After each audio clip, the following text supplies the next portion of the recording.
Good morning +1 class. तो हमारे पास हमने अभी का की है valence shell electron pair repulsion theory. तो आज हम उसके कुछ एग्जाम्पल करते हैं, इसके द्वारा हम कैसे शेप निकालें। तो जैसे लास्ट डे मैंने आपको बताया था कि मैंने H2O और NH3 की शेप के बारे में बताया था। आज मैं आपको बताता हूँ AlCl3 की शेप। तो इसके बारे में शेप ऑफ AlCl3। तो देखें एल्यूमिनियम, सबसे पहले मैं बात करता हूं एल्यूमिनियम। एटॉमिक नंबर जो एल्यूमिनियम का रहेगा वो 13 रहेगा।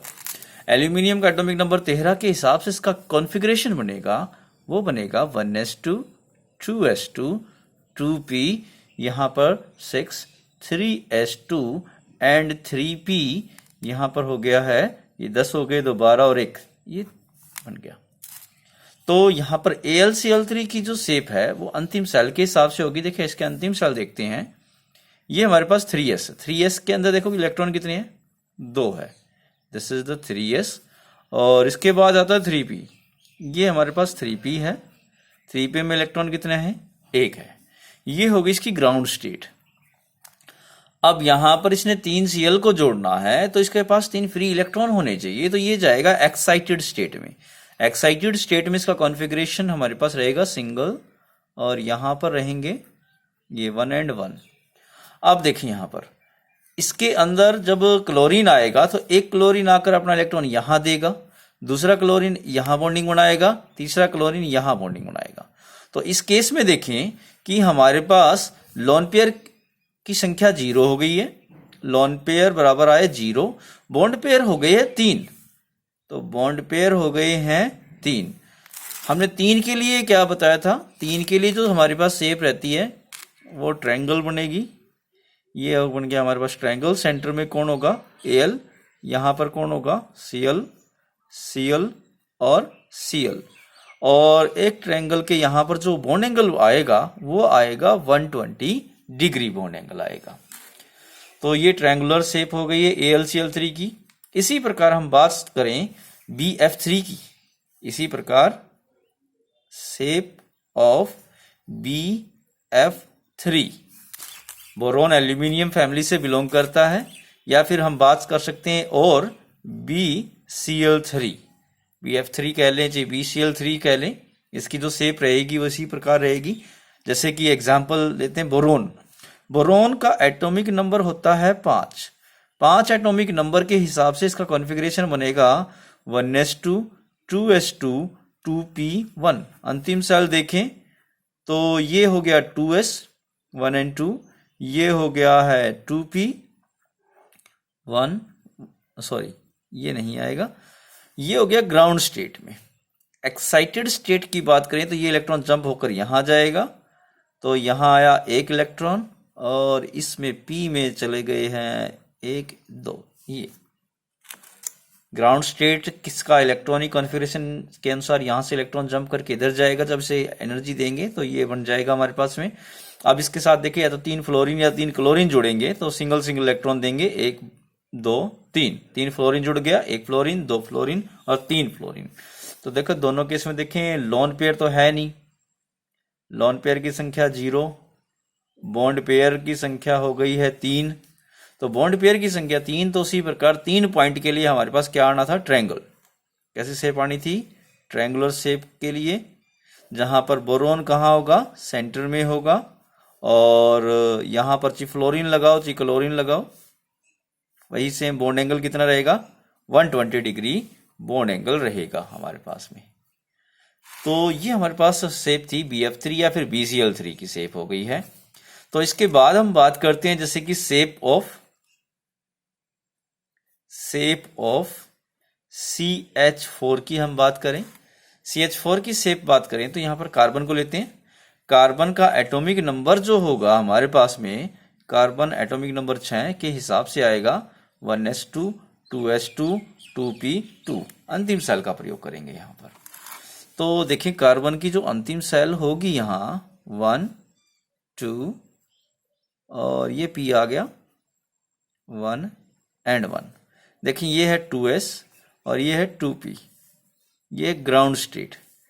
यहाँ पर देखिए 4 हाइड्रोजन आने हैं, तो इसलिए 4 फ्री इलेक्ट्रॉन होने चाहिए। तो ये कार्बन किस में जाएगा, अब एक्साइटेड स्टेट में जाएगा।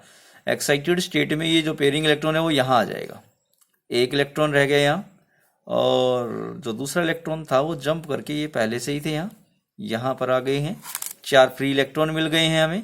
अब हाइड्रोजन को यहाँ फिल करना है, तो यहाँ पर देखें एक हाइड्रोजन आ गया, 2 हाइड्रोजन ने बॉन्डिंग बनाई, तीसरे ने बनाई, चौथे ने इसके साथ बनाई। तो यहाँ पर देखें लोन पेयर आए नहीं है हमारे पास, ये सारे चारों के चारों क्या है, बॉन्ड बनाए हैं चारों ने, तो बॉन्ड पेयर की संख्या 4 हो गई है। बॉन्ड पेयर की संख्या 4 होगी। तो 4 पॉइंट के लिए मैंने आपको बताया था कि हमारे पास एक ऊपर 3 नीचे, H यहां पर, H यहां, H यहां, H यहां। तो हमारे पास सभी बॉन्ड एंगल, ये स्पेस के अंदर है, ये हमारे पास किस में रहेगा, स्पेस में रहेगा, और सभी बॉन्ड एंगल आएंगे 109.5। याद रखना ये प्लेन में नहीं है, प्लेन में यहां पर मैक्सिमम 90 डिग्री एंगल बनता है। स्पेस में अगर हम 4 को अरेंज करेंगे तो वहां उनके बीच में 109.5 डिग्री का एंगल बनेगा हमारे पास में। तो ये हमारे पास शेप हो गई है, CH4 की शेप हो गई है। जैसे कि हम यहां पर बात करते हैं SF6 की बात करते हैं, shape of SF6, shape of SF6 में हम देखें तो सल्फर हो गया है, सल्फर का एटॉमिक नंबर हो गया है हमारे पास में 16 के हिसाब से कॉन्फ़िगरेशन रहेगा 1s2 2s2 2p6 3s2 3p4। यहां देखें तो यहां पर ये तो हो गया हमारे पास 3s, एक इलेक्ट्रॉन 2 इलेक्ट्रॉन, और ये हो गया है हमारे पास में 3p, एक इलेक्ट्रॉन 2 इलेक्ट्रॉन 3 इलेक्ट्रॉन, और ये 4 electron. This is the ground state, this is the 3s, this is the 3p। Ground state का कॉन्फ़िगरेशन हो गया अंतिम सेल का। अब यहां पर देखें इसका 3d खाली पड़ा है, तीसरी सेल का जो इसका d है वो खाली पड़ा है। तो मतलब 6 बॉन्ड बनाने हैं, 6 बॉन्ड बनाने तो 6 फ्री इलेक्ट्रॉन होने चाहिए। तो एक्साइटेड में जब ले जाएंगे तो ये और ये इलेक्ट्रॉन जो पेयरिंग कर रहे हैं वो यहां आ जाएंगे, यानी इसका एक्साइटेड स्टेट का जो कॉन्फ़िगरेशन रहेगा वो रहेगा यहां पर एक इलेक्ट्रॉन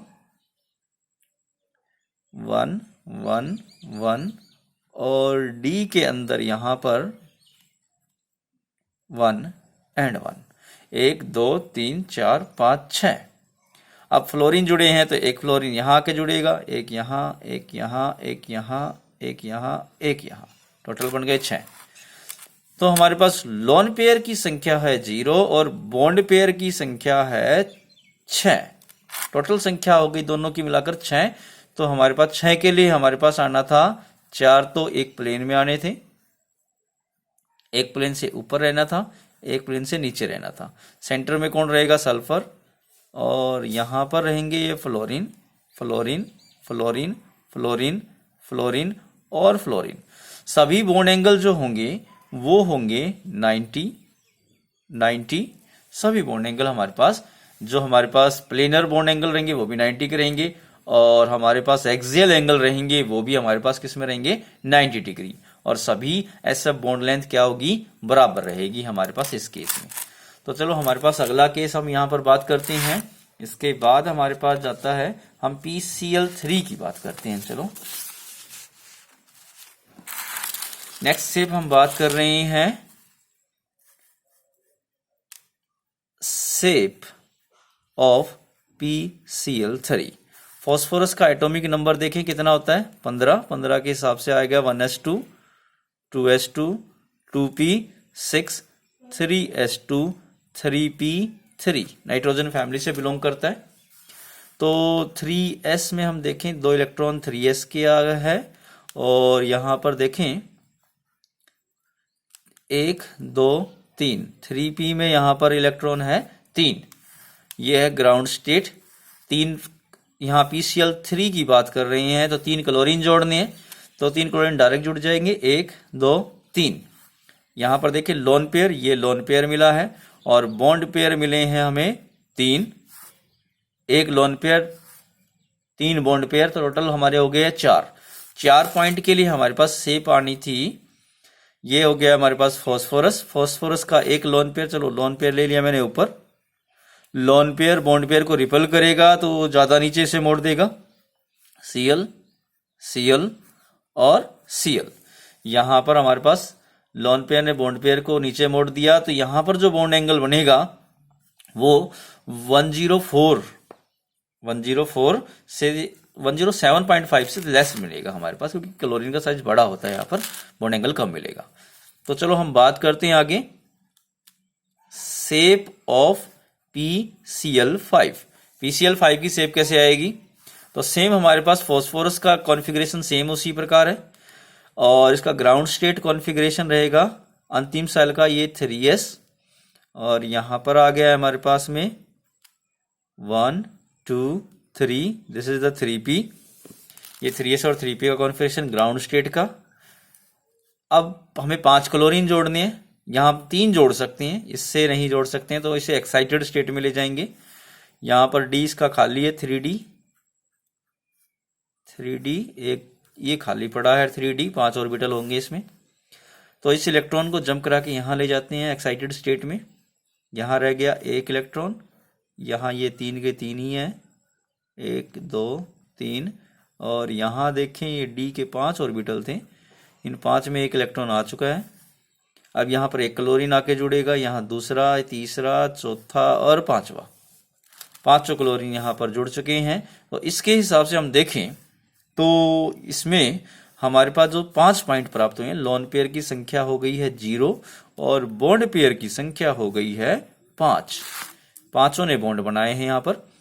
तो 5 के लिए हमारे पास क्या रहेगा? 3 तो एक प्लेन में होते हैं 5 के लिए, एक प्लेन से ऊपर होता है, एक प्लेन से नीचे होता है, और सेंटर में फॉस्फोरस है, यहां पर यहां पर यहां पर Cl Cl Cl Cl और Cl। इस प्रकार हमारे पास ये इससे जुड़ जाएगा। अब इसमें देखें जो प्लेन में होंगे उनका बॉन्ड एंगल तो होगा 120 डिग्री, क्योंकि प्लेन में 3 है और एक प्लेन में टोटल 360 डिग्री एंगल होता है। 360 को हम 3 में डिवाइड करें तो 120 120 120। और जो ऊपर एक्सियल पोजीशन पे रहेंगे उनका बॉन्ड एंगल रहेगा 90, क्योंकि एक प्लेन के साथ मैक्सिमम हम 90 डिग्री एंगल बना सकते हैं, यहाँ ऊपर की तरफ में या नीचे की तरफ में, ये भी 90 डिग्री का रहेगा और इन दोनों के बीच का 180 रहेगा, और प्लेन के साथ इनका 90 डिग्री का एंगल रहेगा। अब इसमें हम बात करें कि जिसका बॉन्ड एंगल ज्यादा होगा उसकी बॉन्ड लेंथ कम होगी। जैसे कि ये प्लेन में इस P और Cl की बॉन्ड लेंथ क्या होगी? कम, इसकी कम, इसकी कम, तीनों की समान रहेगी, मगर इनकी जो एक्सियल पोजीशन वाले हैं उनकी बॉन्ड लेंथ ज्यादा रहेगी क्योंकि उनका बॉन्ड एंगल कम है। क्लियर? तो ये हमारे पास शेप रहेगी हमारे PCl5 के बारे में। तो आज का हम इतना ही करते हैं, नेक्स्ट हम आगे करेंगे अपने अगले वीडियो में।